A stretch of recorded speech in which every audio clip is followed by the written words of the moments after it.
You know, Josh, I've never really liked sumps. And now that I've started to look at them, a sump's just a sump, right?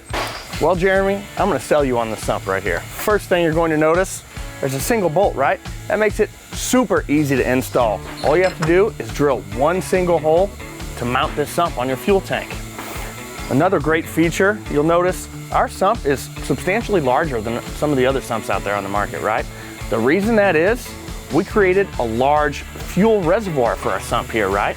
So when you're driving around with a quarter tank and that fuel is sloshing around, this is your reservoir, and you're not gonna have any of those quarter tank or eighth tank issues.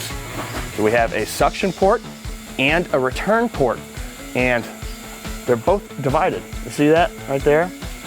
That return port is going to gently redirect that return fuel up, so it's not going to be aerating the suction side of the FASS and keeping that FASS ultra quiet, right? Gosh, I've seen some sumps that had a standpipe on them.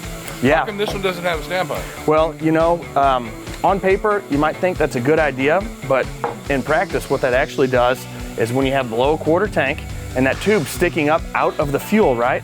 It kind of creates a fountain and it really aerates that fuel and it can make the pump substantially louder. And this is the same sump that is included in our no drop kits. Thanks, Josh. So now that I'm sold, if you are as well, you can come visit us at fastride.com and pick one up for yourself.